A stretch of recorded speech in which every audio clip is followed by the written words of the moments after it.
Hello again, Flloyd Kennedy here, being in voice. Now, this morning I was feeling a little bit down. It happens. And it's... Have you ever noticed how much effort you have to put into mentally pulling yourself up when you're down than you do have to, rather than settling yourself down when you're up? Never mind, such as it is. I'm not dressed terribly glamorously today. You're probably wondering why I'm wearing a running shirt. Well, I'm not a runner. You may have gathered that already. But I am attempting to do something useful while I'm here in my splendid isolation. I'm not really isolated. I've got my plants. I've got Teddy Edward. So we're doing okay. However, I am taking part in the fundraising to save our UK charities at the moment, and Alder Hey Children's Hospital is just down the road from me here. So I've got a little bit of a campaign going to try and raise a few pounds. Not a lot, just whatever I can do. So I'll put the link at the end of the video. Now, I don't want to rabbit on for too much. So what I thought I'd share with you today is what I think is one of the most wonderful relaxation, meditative, self-medicating exercises that I've come across in all the voice training that I've done. And it's Dudley Knight's universal jaw relaxing exercise. Because the fact is, your jaw is hugely implicated in how you sound. Look at how my voice has gone, well, it's gone fuzzy inside my head. I wonder if it's gone fuzzy outside of my head. That makes a difference. Anyway, if I tense my jaw, that definitely makes a difference. I relax my jaw, there's the difference again. But the amazing thing that you're not aware of just from watching me or even from listening to me is that when I relax my jaw, I relax my center. Somehow or other, the two sets of muscles seem to work harmoniously behind the scenes all the time.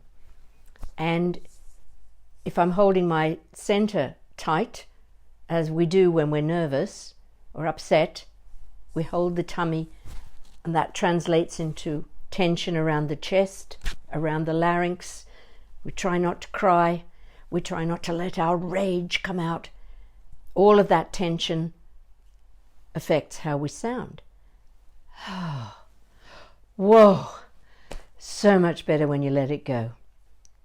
So I'm going to demonstrate Dudley's universal jaw relaxing, the only jaw release exercise you'll ever call, I believe he called it.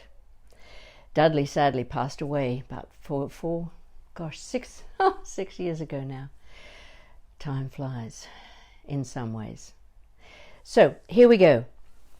You begin with your hands on top of your head. Now notice how my fingers are not touching in the middle, and the heel of my hands, call that part the heel of the palm, are over that part just at the side of my eyes and a little bit beyond.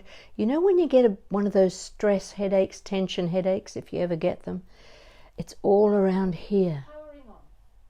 Thank you, that's my Bluetooth speaker telling me that it's switching itself off. How kind.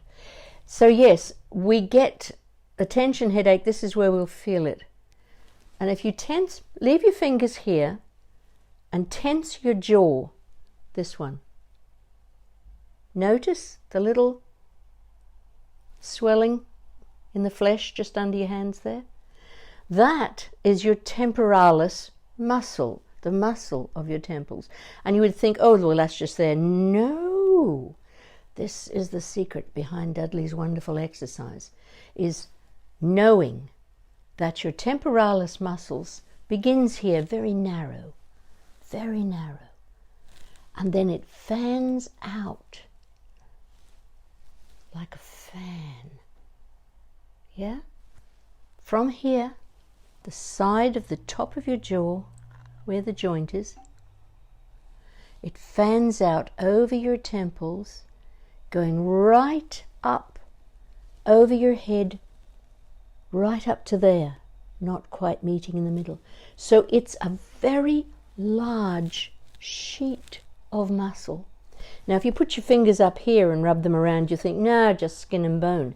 No, very, very fine, but very, very powerful sheet of muscle going all the way up here.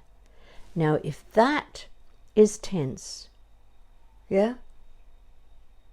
Try and tense that up. Oh, I feel it in my larynx. Goodness me. Everything is interconnected. If my jaw is locked, you know, people who grind their teeth, this exercise is wonderful to get you out of that habit.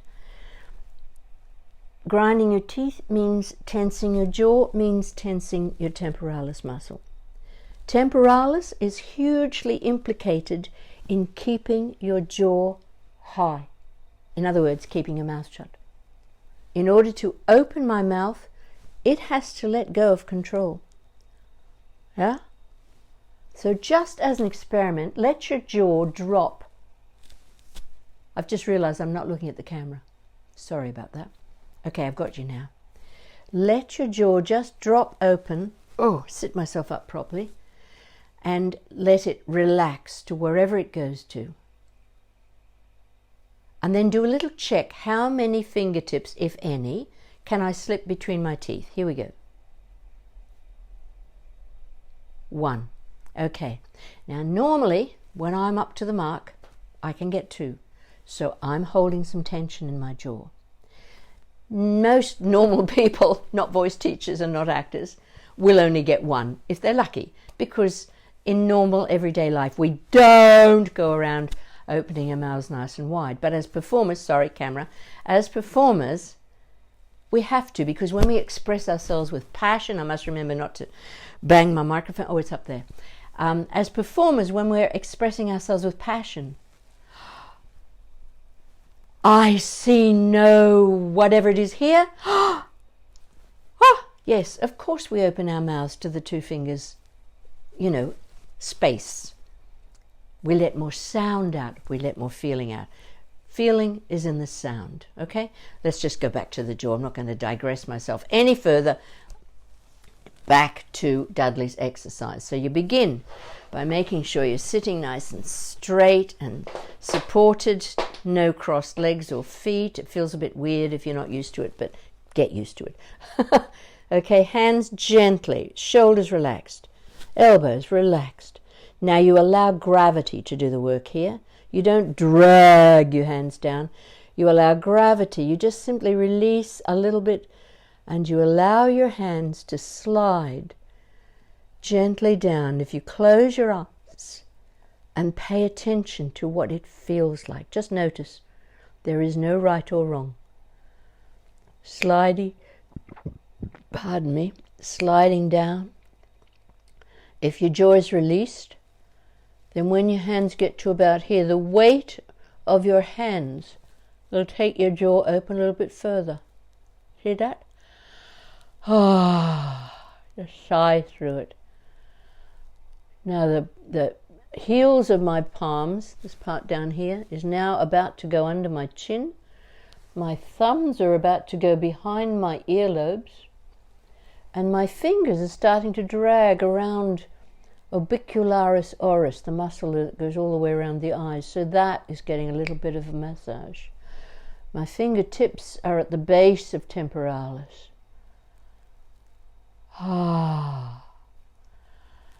My thumbs are now sliding down the back of my jaw here. And as they go down, they're tongue into the corner. And so I angle my hand so that my thumbs follow the line of my jaw underneath.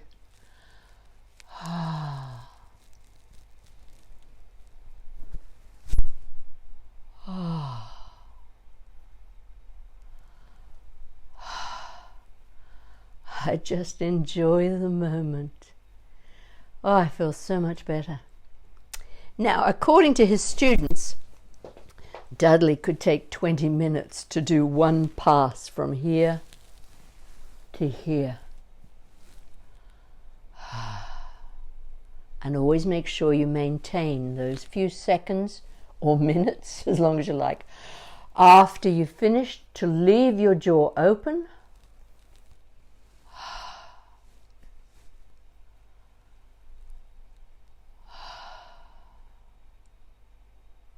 Ha ha. Hey, I'm here. Presence. The thing about anything that has a meditative quality, and meditation in its simplest, purest form simply means staying focused on one thing. That's all it means. There's nothing mystical about that.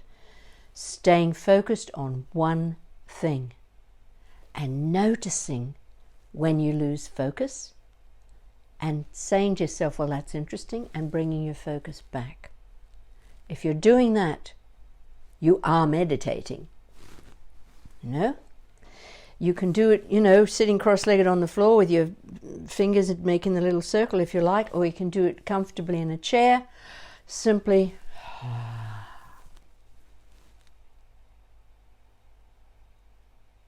and that relaxation is going to gradually train your muscles to go to the relaxed place.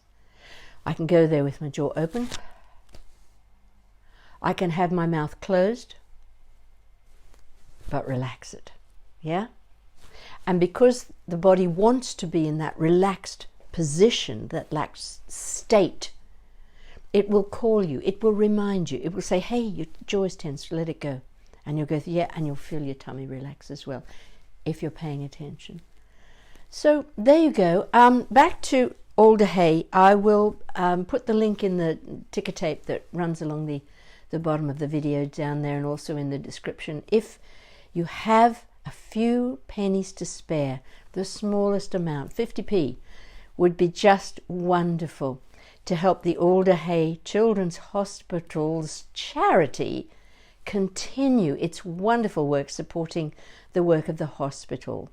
It's just up the road. Did I say that? It's just up the road from me here in Liverpool, and they do amazing work. They have centres for excellence, working with children with cancer, with mental problems, with all sorts of things like that. And they, as all of the NHS does at the moment, they need our help and support. If you're like me and you don't have any pennies to spare, then do something and see if you can encourage people who do have pennies to spare to donate. Okay? Thank you. Stay safe. See you next time.